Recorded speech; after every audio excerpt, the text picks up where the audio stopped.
શ્રી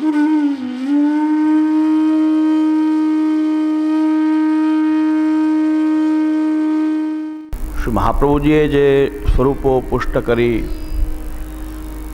અને વૈષ્ણવની ઉપર પધરાવ્યા, વૈષ્ણવ એ સ્વરૂપની પોતાના ઘરમાં સ્વતનુવિતથી સેવા કરતા, એ સ્વરૂપો અત્યારે પણ વૈષ્ણવ ઉપર અથવા વલ્લભકુલના ઘરમાં બિરાજે છે. શ્રી મહાપ્રભુજીના નિધિ અત્યારે વૈષ્ણવ ઉપર પણ બિરાજે છે અને વલ્લભકુલ ઉપર પણ બિરાજે છે. ત્યાર પછી શ્રી મહાપ્રભુજી પછી શ્રી ગુસાઈ ગોપીનાથજી ગુસાઈજીથી લઈ અને અત્યાર સુધીના વલ્લભ વંશજો પોતાના સેવકો ઉપર ઠાકુરજીને પધરાવે છે અને વૈષ્ણવ પોતાના ઘરમાં ઠાકુરજીની સેવા કરે છે. શું એ ઠાકુરજીના સ્વરૂપ અને શ્રી મહાપ્રભુજીએ પધરાવેલા ઠાકોરજીનો સ્વરૂપ, જે શ્રી ઠાકોરજી 8452 ભગવદીઓને અનુભવ કરાવતા, એ પ્રકાર અત્યારે પણ શું જે વૈષ્ણવ જે અત્યારે સેવા કરે છે એમનો સંબંધ પણ એટલો જ એ સ્વરૂપ સાથે છે કે એમાં કંઈ તારતમ્ય છે, એનો વિચાર આ ગ્રંથમાં કરવામાં આવે છે. એક વસ્તુ આ ગ્રંથ માટે ખાસ સમજવાની એ લાગે છે કે અહીં સ્વરૂપની અંદર કોઈ ભેદ નથી. જે શ્રી ઠાકુરજી શ્રી મહાપ્રભુજીએ પુષ્ટ કર્યા કે અત્યારના વલ્લભ વંશજો ઠાકોરજીને પધરાવી રહ્યા છે, એ સ્વરૂપની અંદર કોઈ પણ પ્રકારનું તારતમ્ય નથી, કોઈ ઊંચ નીચ ભેદ નથી, કોઈ ઊંચા સ્વરૂપો નીચા સ્વરૂપો એવો કોઈ ભેદ નથી. પરંતુ જે વૈષ્ણવો છે એમના અધિકાર કંઈક ઉચ્ચ કે નિમ્ન હોઈ શકે છે. એનું નિરૂપણ છે કે વૈષ્ણવનો સંબંધ ઠાકોરજી સાથે તે પ્રકારનો છે જે 8452 જે તાદૃશ અનુભવ થતો હતો એવો સંબંધ અત્યારના વૈષ્ણવોનો પણ પ્રભુ શ્રી કૃષ્ણ સાથે સંબંધ છે. એનો વિચાર કરવામાં આવે છે આ ગ્રંથની અંદર. પણ એક વસ્તુ નિર્વિવાદ છે કે ઠાકુરજીના કોઈ પણ સ્વરૂપમાં, અને હું તો ત્યાં સુધી કહું છું કે પુષ્ટ ન થયા હોય કે મર્યાદા માર્ગની અંદર કૃષ્ણની પૂજા થતી હોય, ત્યાં પણ સ્વરૂપમાં કોઈ પણ પ્રકારનો ભેદ નથી.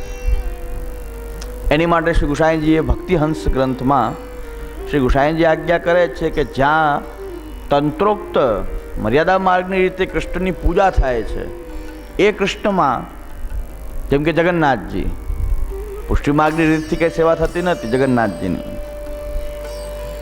ત્યાર પછી શ્રી મહાપ્રભુજી આજ્ઞા કર્યા છે જગન્નાથે વિઠ્ઠલે શ્રીરંગે વેંકટે તથા યત્ર પૂજા પ્રવાહ સ્યાત તત્ર તિષ્ઠે તત્પરઃ. એનો સેવાનો પ્રકાર અલગ હોય, પૂજાનો પ્રકાર અલગ હોય, ઉચ્ચ નીચ એનો આચાર અલગ ઊંચ નીચ હોય. એના કારણે આપણે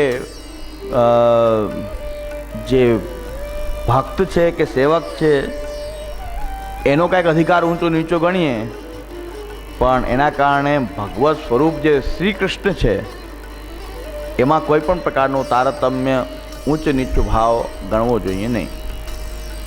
ઘણાને આશ્ચર્ય લાગે એટલે સમાધાન, શંકા થાય એનું સમાધાન પણ કર્યું કે મર્યાદા માર્ગમાં બિરાજતા ઠાકોરજીને પણ આપણે શું એક સરખા જ માનવા? શ્રી ગુસાઈજી આનું સમાધાન કરે છે. જગન્નાથજીને ત્યાં શ્રી મહાપ્રભુજી પધારતા અને વૈષ્ણવ પણ ખૂબ સખડી મનોરથ કરે છે. ગોસ્વામી બાળકો ત્યાં પધારે છે સખડી અરોગવા. જગન્નાથજીની સખડી અરોગવામાં આવે છે, સખડી પ્રસાદ. વૈષ્ણવ પણ ખૂબ હોંશે હોંશે ત્યાં જાય છે. બધા ચંપારણથી જગન્નાથજી થઈને બધા લગભગ આવતા હોય છે. જગન્નાથજીમાં કંઈ પુષ્ટિમાર્ગી સેવા પ્રકાર થોડો જ, આપણે ત્યાં આપણી જે રીતથી સેવા થાય છે એ પ્રકારની સેવા પ્રકાર ત્યાં થોડો જ, પણ મર્યાદા માર્ગી રીતે પૂજા પ્રકાર છે. પણ છતાં ત્યાં એમનો ભોગ આવે છે, પ્રસાદ આપણે બધા લઈએ છીએ, સખડી મનોરથ કરીએ છીએ. ત્યાં સખડી અરોગાવાનો ચાર્જ હોય છે. સખડીનો ચાર્જ છે 50 રૂપિયા, 51 રૂપિયા, 500, 1001 જેવું. પેલા 51થી શરૂઆત.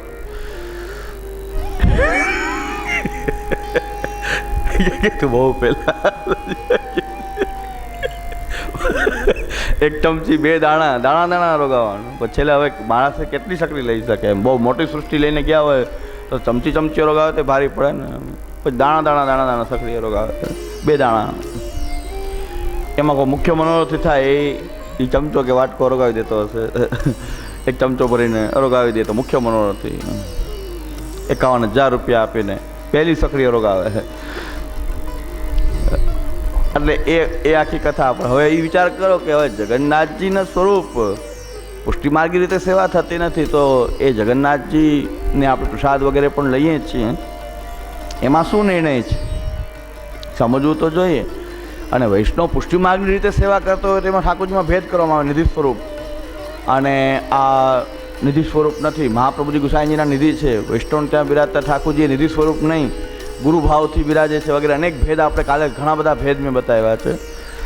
લગભગ તો કાંઈ રહેતું નથી, પણ કે જેટલા ભેદ કરીએ છીએ એનું મેં નિરૂપણ કર્યું. એટલી પ્રકારના ઠાકોરજીના ભેદ આપણે ત્યાં વલ્લભકુલના ઘરમાં વલ્લભકુલ પણ કરે છે, વૈષ્ણવ પણ આટલા ભેદ ઠાકોરજીમાં સમજે છે. ત્યાં સુધીની વાત મેં જોઈ છે. મેં કીધું ને તપેલીના ઠાકોરજી જેમ એક નોકર જેમ હોય, સમર્પિત કરવાવાળા નોકર હોય કે તમારે સમર્પિત લેવું છે એટલા માટે બિરાજતા રહે, અને જેમ ભીતરિયાની ડ્યુટી એટલી એની ડ્યુટી તપેલીના ઠાકોરજી. પણ એક કરામત એવી કે એનું જ જૂઠણ લેવામાં આવે. નિધિ સ્વરૂપોનું તો સખડી કોઈ લેતું હોય કે ન લેતું હોય, પણ જે તપેલીના ઠાકોરજી રોગ એ જ પાછા લે પ્રસાદ. અને પાછા એમ કહો કે તમારા મુખ્ય નિધિ તો એ આ નીચે બિરાજે. અને મુખ્ય નિધિ જે સિંહાસન ઉપર બિરાજતા હોય એની સખડી પાછી લેવા લાયક કે ન હોય, એ પાછી લઈ ન શકે. જો લેવાની ઈચ્છા કરે તો લઈ ન શકે એવી હોય. ભીતરિયાઓ જે સખડી જે અંદર જે અરોગાવે છે એ પણ પાછા લેતા ન હોય કે આપણું આવું ના લેવાય. આવા ખીચડિયા જાડા ચોખા રોજ મેનુ એક સિદ્ધ નક્કી કરેલું કે સવારે દાળ સખડી ખીર મૂંગ 2 શાક ફીકું બાટી એક બસ એ સવારનું. સાંજના મગની દાળ સખડી પૂરી શાક એ સાંજનું. બાકી કાંઈ નવીનતા નહીં, રોજ ઠાકોરજીને એ જ અરોગવાનું. પણ તપેલીના ઠાકોરજી તો ઢોસા અરોગે, ઇડલી અરોગે, ભેળપુરી અરોગે, જે કાંઈ મહારાષ્ટ્રની સામગ્રી કંઈ ઈચ્છા થઈ હોય, કારણ કે એની તો ડ્યુટી છે ને, જે મહારાષ્ટ્રીને જે લેવું હોય ભીતરીઓ બનાવે અને મારે પ્રસાદી કરી દેવું. મહારાષ્ટ્રની મેન સચવાય અસમર્પિત વસ્તુ નામ તસ્માત વર્તન માત્ર. તો આવા સમર્પણથી આપણે મરી જઈએ. જેમ સેવાથી મરી જઈએ એમ સમર્પણથી નાશ થઈ જાય. આવા સમર્પણથી આપણો નાશ થઈ જાય. એના કરતાં ભોગ ધેરા વગરનું ક્યારેક ખાઈ લેવામાં આવે તો બહુ કાંઈ નાશ થતો નથી, કાંઈ ફેર પડતો નથી. સમર્પણ આપણે જો જિંદગી ઠાકોરજીને સમર્પણ કરી દીધી, આલોક પરલોક આત્મા સમર્પણ કરી દીધું, તો ક્યારેક કોઈ કારણવશાત ભોગ ધેરા વગર પણ લઈ લઈએ તો કોઈ ચિંતાની વાત નથી એક સેવક તરીકે. પણ જો ઠાકોરજીને એવું બનાવીએ, અમારે ત્યાં એક વૈષ્ણવને ઠાકોરજી પધાર્યા, મજાદી વૈષ્ણવ, એના ઠાકોરજી પધાર્યા તો 3 પ્રકારના ઠાકોરજીને પધરાવ્યા. એને પણ એક પોતાના ઠાકોરજી નિધિ સ્વરૂપ, એક કે એ પોતે બહાર જતા હોય કે મહારાષ્ટ્રી જો તપેલીને ઠાકોરજી રાખે તો આપણે બહાર જઈએ તો આપણે પણ શું કામ ઓછા છીએ. તો એ તપેલીને ઠાકોરજી વૈષ્ણવને મેં પહેલી વાર દર્શન કર્યા. તપેલીને ઠાકોરજી રાખતા વૈષ્ણવ અમારે ત્યાં પધાર્યા, 2 પધાર્યા. તો એ કે આ તપેલીના, અરે તપેલીના તો ન કીધું, પણ કે બહાર જાય ત્યારે આ ઠાકોરજીને પધરાવી જવાના ગમે ત્યાં જાય ત્યારે. ને આ ઠાકોરજી જે મુખ્ય સ્વરૂપ જે ગોવર્ધનનાથજી છે સ્વરૂપ, એ ક્યાંય ન પધારે, એ સિંહાસન પર બિરાજે નિધિ. તો એક્ઝેક્ટ બાલકની કોપી ગોસ્વામી બાળકોમાં જે હોય છે, વૈષ્ણવની તમે દર્શન નથી કર્યા, તપેલી ઠાકોર જુદા હોય એવું. વૈષ્ણવના ઘરની અંદર પુષ્ટિ માર્ગ જે છે મને લાગે 75% સચવાયેલો છે, એમાં આટલા બધા ગોટાળા નહીં. વલ્લભકુલમાં તપેલી ઠાકોરજી વૈષ્ણવ રાખતા નથી, વૈષ્ણવ ઠાકોરજી નામનો બને ત્યાં સુધી ધંધો કરતા નથી. 90%માં વૈષ્ણવ ઠાકોરજી નામની હવેલી ખોલતા નથી. તો વૈષ્ણવના ઘરમાં પુષ્ટિ માર્ગ સચવાયેલો છે અમારા કરતાં વધારે. એટલે આ તપેલીના ઠાકોરજી વૈષ્ણવ બધા, ત્રીજા ગુરુદેવના પાદુકાજી વગેરે, ગુરુદેવના પાદુકાજી. એટલે એના ઠાકોરજી પધરાવ્યા એણે ત્યારે આવું રીતે સ્વરૂપો અલગ અલગ બધા. કારણ કે અમારા બળેતાજી મહારાજના સેવક હોવાને કારણે એને બધું. ત્યારે મેં કીધું તપેલીના ઠાકોરજી વૈષ્ણવ પણ રાખતા, એવું કંઈ નથી ન રાખીએ, કે મહારાજ રાખતા હોય તો આપણે શું કામ ન રાખી શકીએ. તો આ પ્રકાર છે. તો ઠાકોરજીમાં તારતમ્ય તો આપણે સ્વરૂપમાં માનીએ છીએ, પણ સ્વરૂપમાં તો તારતમ્ય નથી, કોઈ પણ પ્રકારનું તારતમ્ય સ્વરૂપની અંદર ગણવું જોઈએ નહીં, એ સિદ્ધાંત છે. પણ ત્યાં સુધી રેન્જ કહું છું કે પુષ્ટ કરેલા ન હોય, પુષ્ટ કરેલા હોય ને પુષ્ટ કરેલા ન હોય એમાં પણ કોઈ તારતમ્ય નથી.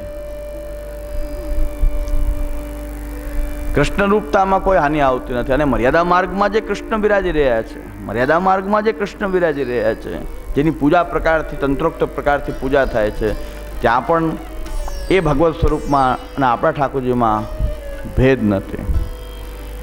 એટલે મહાપ્રભુજી પણ આજ્ઞા કરી રહ્યા છે, જેને ઘરે સેવા ન નભતી હોય, કથાનો પણ સમ્યક પ્રકારથી નિર્વાહ ઘરમાં ન થઈ શકતો હોય, તો શરણાગતિ નભાવવા માટે મહાપ્રભુજી આજ્ઞા કરે છે.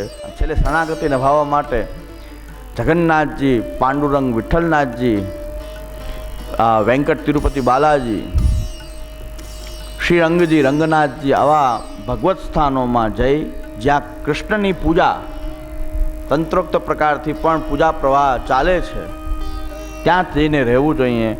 ત્યાં કથાપરાયણ થઈને અથવા શરણાગતિના ભાવન કરતા એવા સ્થાનોમાં નિવાસ કરવો જોઈએ. તો મહાપ્રભુજી અહીં બધા જ આ મર્યાદા માર્ગમાં બિરાજતા ઠાકોરજી નામ આપ્યા છે. જગન્નાથે, વિઠ્ઠલે, શ્રીરંગે, વેંકટે તથા બધા જ મર્યાદા માર્ગી રીતે. પુષ્ટિ માર્ગી ઠાકોરજીને કંઈ એનામાં નામ નથી, કારણ કે મહાપ્રભુજી કહે છે અમારા ઠાકોરજીના તો મંદિર હોતા જ નથી, અમારા ઠાકોરજી તો ઘરમાં બિરાજે છે. તો પછી આવા સ્થાન પૂજા પ્રવાહ ચાલુ હોય કે જે સાર્વજનિક દેવાલય, એવા તો મર્યાદા માર્ગમાં જ હોય. તો મહાપ્રભુજીને જરાય વાંધો નથી કે તમે મર્યાદા માર્ગમાં કદાચ પુષ્ટિ માર્ગી સેવા ન નપતી હોય તો મર્યાદા માર્ગીય રીતે પૂજા પ્રકાર થઈ રહ્યો છે તે ત્યાં જઈને તમે રહી શકો, પૂજા અર્ચનામાં સામેલ થઈ શકો અને પ્રસાદ ગ્રહણ પણ કરી શકો. એ પ્રસાદ ગ્રહણ કરવામાં કોઈ દોષ નથી.